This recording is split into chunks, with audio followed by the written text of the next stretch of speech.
नमस्कार दोस्तों, आइए बहुपद जो हमने पॉलिनॉमियल पिछले 2 वीडियोस हमने बनाए थे उसी पे हम आगे बढ़ते हैं। अब हम बात करते हैं बहुपद के शून्यक की, है ना।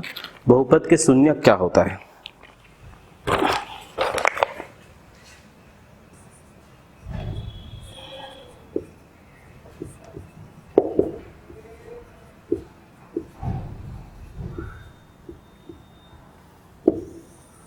बहुपद के शून्यक का मतलब थोड़ा समझिएगा। शून्यक से तात्पर्य यह है कि उस बहुपद में x के ऐसा कौन सा मान है जिसके लिए वो बहुपद का मान शून्य हो जाता है। अब उसको थोड़ा समझिए कैसे होगा कि कौन सी वैल्यू, है ना, x की कौन सी वैल्यू के लिए उस बहुपद का मान शून्य होता है, वह वैल्यू उस बहुपद का क्या कहलाता है? शून्यक कहलाता है। जैसे यदि मैं किसी बहुपद को px को x-1 कहूं तो आप साफ साफ देख रहे हैं x के किस मान के लिए इसकी वैल्यू 0 मिलेगी। x की वैल्यू यदि मैं 1 रखता हूं तो मुझे इसकी वैल्यू क्या मिलेगी? 0 मिलेगी। मतलब ये जो 1 है इस बहुपद का क्या कहलाएगा? शून्यक कहलाएगा। ये जो 1 है इस बहुपद का क्या कहलाएगा? शून्यक कहलाएगा। तो इसका डेफिनेशन कुछ ऐसा हो जाता है कि यदि px x का बहुपद है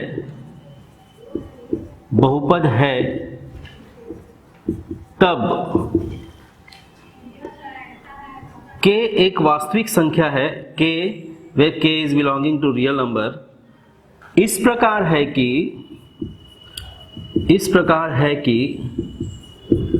pk is equal to 0, तब k px का क्या होगा? शून्यक होगा। इसका एग्जाम्पल मैंने पहले बता दिया, ये डेफिनेशन हुआ।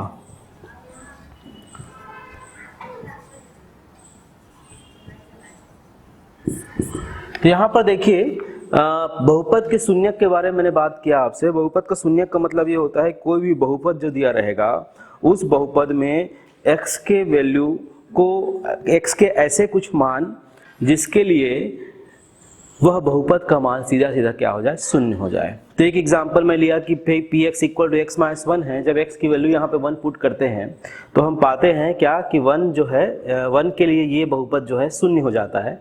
इसका मतलब क्या होगा? ये इसका शून्यक होगा। वैसे एक एग्जांपल हम ले सकते हैं। Suppose px equal to x² minus 3x minus 4। इसमें आप देखिए कि इसके शून्यक की बात हम करते हैं तो ये वर्ग समीकरण है। वर्ग समीकरण के है मतलब x के 2 वैल्यूज मिलेंगे। तो सबसे पहली बात इसको हम अलग अलग करते हैं तो कितना होगा? x² minus 4x plus x minus 4। Now we get x minus 4 plus 1 x minus 4। इसका मतलब क्या हुआ? इसका मतलब ये हुआ कि px क्या मिल जाएगा? x minus 4 and x minus x plus 1। यहाँ साफ साफ दिख रहा है कि जब हम x की वैल्यू 4 रखेंगे तो 0 हो जाएगा और x की वैल्यू -1 रखेंगे तो 0 हो जाएगा। अर्थात ये 4 और ये जो 1 है, ये 4 और 1 px के क्या होंगे? शून्यक होंगे। px के शून्यक होंगे। तो इस प्रकार से शून्यक के बारे में हमने बात किया कि शून्यक की स्थिति आप देख पा रहे हैं कि भाई जब वर्ग समीकरण हो तो उसके 2 शून्यक होंगे। इसी को 2 शून्यक होंगे।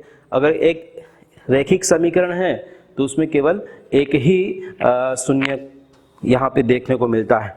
तो मैंने शून्यक के विषय में आपको यहाँ पर विस्तृत रूप से बताया कि शून्यक होता क्या है। अब इसमें हम थोड़ा एक कॉन्सेप्ट आपको और क्लियर करना चाहेंगे। शून्यक और गुणांकों के बीच में क्या संबंध होते हैं, कि शून्यक और गुणांकों के बीच में रिलेशन क्या है, आइए थोड़ा उस पर चर्चा करते हैं। तो यहाँ पर शून्यक और गुणांकों के बीच का संबंध,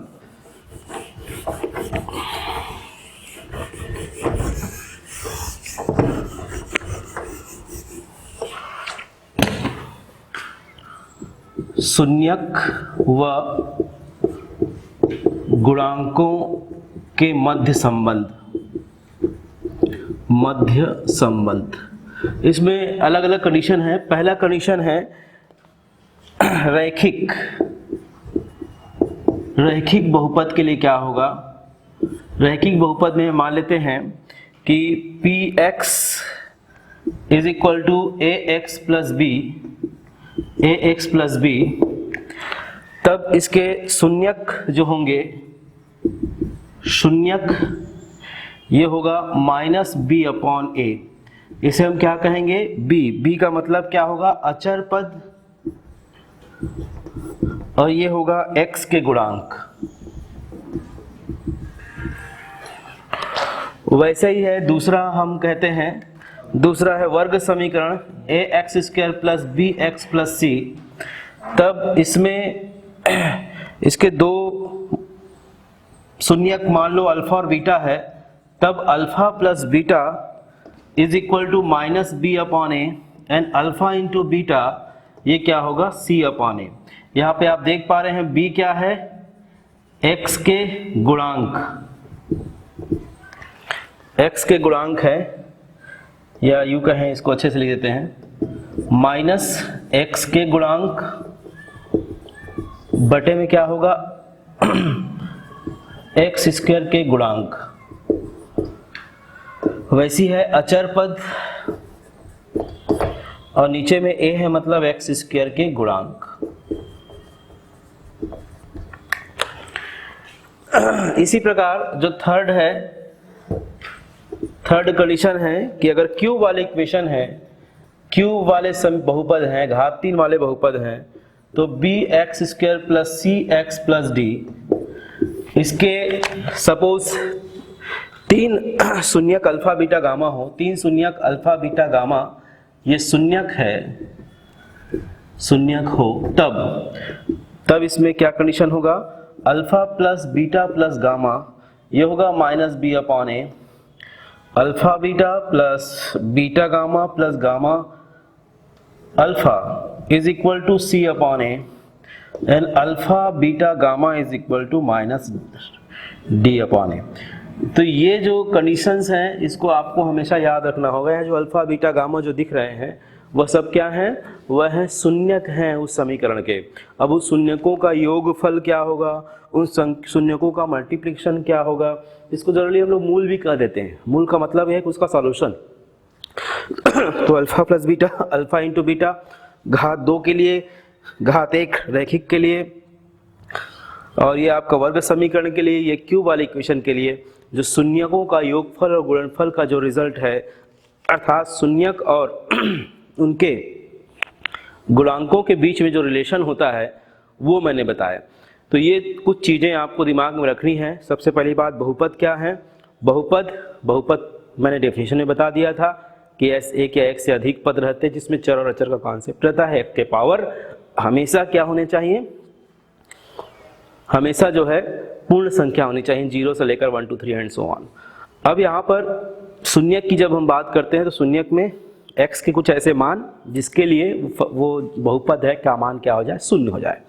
उसमें मैंने बताया कि शून्यक और उनके गुणांकों के बीच में रिलेशन मैंने बताया, एक रैखिक समीकरण के लिए, उसके बाद घात 2 वाले वर्ग समीकरण के लिए, क्यूब वाले इक्वेशन के लिए, इन तीनों के लिए मैंने आपको रिलेशन आपको बताया। अब अगले वीडियो में मैं कुछ क्वेश्चंस लूँगा, ठीक है। ओके, आपने ध्यान से सुना, उसके लिए बहुत बहुत धन्यवाद।